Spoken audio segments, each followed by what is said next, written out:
ओम उमा महेश्वराय नमो नमः। आप सभी जानते होंगे सावन महीने में हरियाली का अपना एक महत्व है। हरे रंग की चूड़ी हो, साड़ी सूट हो, दुपट्टा हो, महावर मेहंदी हो, बिछिया हो, यह सौभाग्य से जुड़ी हुई चीजें सावन महीने में बहुत अधिक विशेष महत्व रखती हैं। उमा महेश्वर अर्थात शिव गौरी सौभाग्य देने वाले हैं, पुत्र देने वाले हैं। प्रत्येक महिला सावन महीने में पुरानी चूड़ियों का क्या करे, यह प्रश्न आता है। सुहाग की सामग्री अर्थात चूड़ी या अन्य कोई सामग्री कब खरीदे कब नहीं खरीदे, पहनते समय किन बातों का ध्यान रखें, और कुछ ऐसे कार्य जो आपको पुत्र विवाह, नौकरी, पति, बच्चों की आयु को बढ़ोतरी करने में, हर कार्य की उन्नति के लिए सहायक होते हैं, आपको करने चाहिए। जैसा कि आप सभी जानते होंगे सावन महीना सर्वश्रेष्ठ शिव गौरी पूजन के लिए जाना जाता है। और शिव गौरी का जो सबसे प्रिय रंग होता है, गणेश जी महाराज को जो सबसे प्रिय रंग होता है, बुध ग्रह से जिसका संबंध होता है, वह है हरे रंग की वस्तु। ऐसे में आप सावन में किसी भी स्वरूप में शिव पूजा कर रहे हैं, भले ही प्रदोष व्रत की हो, मासिक शिवरात्रि की हो, या सोमवार या मंगला गौरी की हो, आप इन 4-5 श्रेष्ठ तिथि में हरे रंग का ही चुनाव करें और हरे रंग की वस्तुओं को पहनकर ही शिव पूजा करते हैं तो पूजा का फल तो मिलता है, परंतु ऐसा करने से, शुभ रंग पहनने से आपको पूजा का 4 गुना फल अधिक प्राप्त होता है। तो चीज़ों को नोट करते हुए चलिएगा।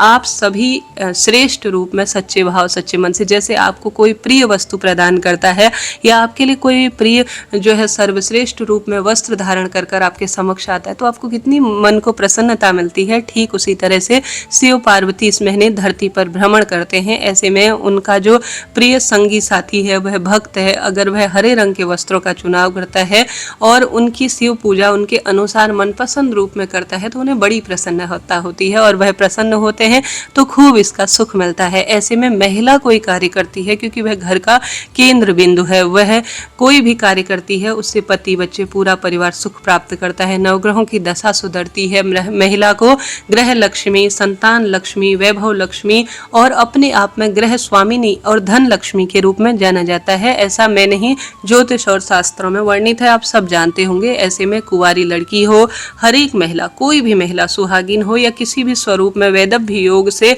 जूझ रही महिला भी इस महीने सावन महीने में हर जो है जन्म में मेरे हर कार्य में सिद्धता हो, इसके लिए कुछ श्रेष्ठ नियमों का ध्यान जरूर से ही रखें। ऐसे में सावन महीने में हरे रंग की चूड़ी का अपना विशेष महत्व है। ऐसे में कब आपको हरे रंग की चूड़ी नहीं पहननी चाहिए, इस बात का आप ध्यान रखें।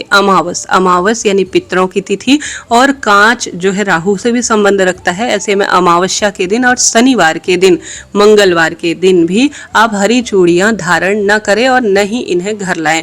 3 तिथि हो गई, एक तो मंगलवार की तिथि और एक शनिवार की, एक अमावस। इन तिथि पर विशेष ध्यान रखें। और कई मान्यता अनुसार जो है चतुर्थी, चतुर्दशी, नवमी, यह तिथि भी रिक्ता तिथि मानी गई है ज्योतिष दृष्टिकोण से। कोशिश करें इन तिथि में आप सुहाग सामग्री ना खरीदें। अगर गलती से खरीद कर ला भी गए हैं तो आप माता गौरा, जो कि घर में सौभाग्य की देवी हैं, जिनकी पूजा माता सीता ने स्वयं श्री रामचंद्र जी के विवाह और जो है उन्हें प्राप्ति के लिए पूजन किया था, देवी गौरी सौभाग्य की देवी है, वह रक्षक है, माता गौरा को इन्हें समर्पित कर दीजिए। हालांकि हर सुहाग की चीज जो भी आप लाते हैं सावन महीने में, क्योंकि इस महीने की देवी वही मानी गई हैं, तो आप गौरा माता को जब भी, भले ही किसी अशुभ वार को ला गए हैं या आप सभी किसी भी स्वरूप में किसी भी दिन ला गए हैं, तो इन सब चीज़ों को सबसे पहले माता को समर्पित करें और कहे, हे माँ भगवती, हे माँ गौरी, मेरा सौभाग्य बनाए रखें, यह चीज़ें मैं आपको समर्पित कर रही हूँ। उसके बाद आप इसे आशीर्वाद और अभिमंत्रित कर लेंगे तो मैं प्रसाद स्वरूप ग्रहण करूँगी। ऐसी प्रार्थना कर अपने घर के मंदिर में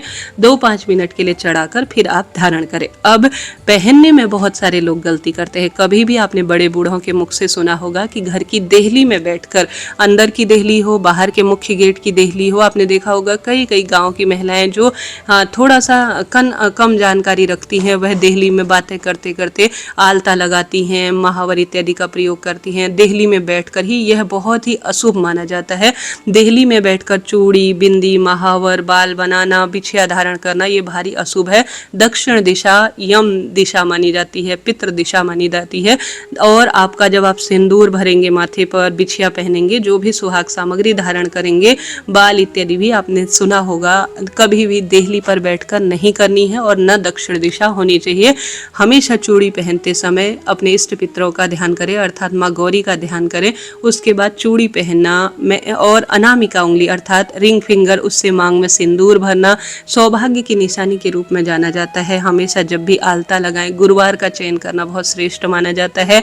इन तिथि पर आप जो है चूड़ी पहने। सोमवार बहुत शुभ है चूड़ी पहनने के लिए।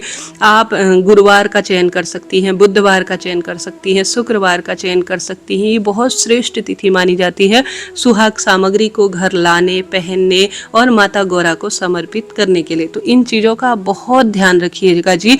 ये चीज़ें आजकल कई जो है लोग भूल रहे हैं, फिर बहुत परेशान रहते हैं और फिर सोचते रहते हैं आखिर कमी कहाँ रह गई है। सबसे पहले हमारे क्षेत्र में कहा जाता है दाहिने हाथ में चूड़ी पहननी चाहिए। दाहिना हाथ हर पूजा पाठ सौभाग्य के लिए जाना जाता है। दाहिने हाथ में चूड़ी पहननी चाहिए और बाएं हाथ में फिर चूड़ी पहनना ठीक होता है। हमेशा एक हाथ में थोड़ा ज़्यादा चूड़ी पहननी चाहिए।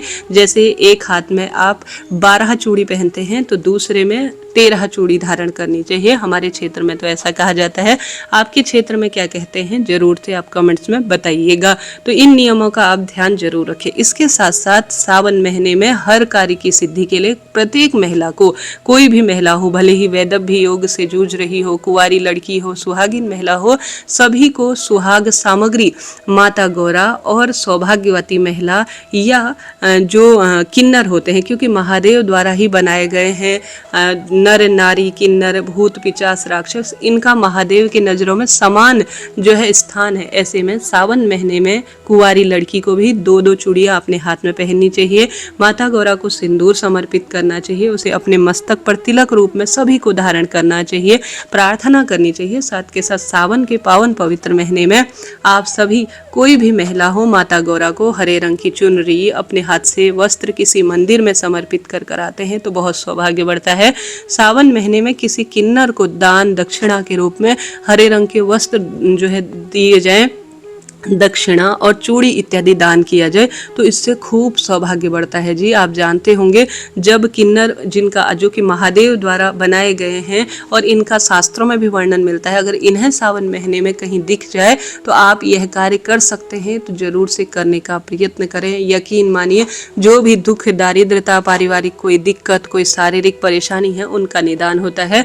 किन्नरों को आप दे सकते हैं, बहुत ही बढ़िया है। सुहागिन महिला जो शिव पूजा में लगी रहती हैं, उपवास करती हैं, जिनके भाव सच्चे हैं, या कोई भी दरिद्र नारायण कहा गया है, ना जाने किसको आवश्यकता है, कोई भी जो है जन जिनको आवश्यकता है, आप सुहाग सामग्री, परिवार के कुटुंब जनों को सुहाग सामग्री, देवरानी जेठानी किसी को भी दान दे सकते हैं। सास सुहागिन है तो उन्हें दान दे सकते हैं। गौरी मैया को आप किसी दिन, रोज नहीं कर सकते, किसी एक दिन, जैसे विशेष तिथि होती है जो मैंने आपको बताई, मंगला गौरी व्रत, सावन सोमवार, प्रदोष, मासिक शिवरात्रि, इन तिथि पर अगर आप गौरा मैया को हरे रंग के पूरे वस्त्र के साथ साथ जितना आपसे संभव हो, चूड़ी, मेहंदी, महावर, इन सब को समर्पित अपने हाथ से ड्रेस सिलवाकर या किसी भी स्वरूप में बनाकर अगर आप समर्पित करते हैं तो इससे खूब सौभाग्य होता है। सावन महीने में जब भी शिव पूजा करें, ज़्यादा नहीं कर सकते हैं तो हरे रंग के वस्त्र पहने, सिंदूर, मेहंदी, महावर, बिछिया लगाएं। इनका अपना एक महत्व है और ये शिव पूजा से जुड़ी हुई ही चीज़ें मानी जाती है। और आप ये नियमों का पालन करते हैं और आप इन कार्यों को करते हैं तो इसका प्रत्यक्ष और अप्रत्यक्ष रूप से आपके पति, बच्चे, आपके परिवार, आपके सौभाग्य पर सीधा असर होता है। आप इन चीज़ों को माने या न माने, परंतु प्राचीनतम समय से ही यह चीज़ें कही जाती हैं और इनका एक श्रेष्ठ प्रभाव भी है। अभी के लिए इतना ही। कमेंट्स बॉक्स में जय माता दी लिखे, कोई प्रश्न हो तो पूछ सकते हैं। रोज इसी तरह की श्रेष्ठ जानकारी के लिए चैनल से जुड़े। हर हर महादेव। राधे राधे।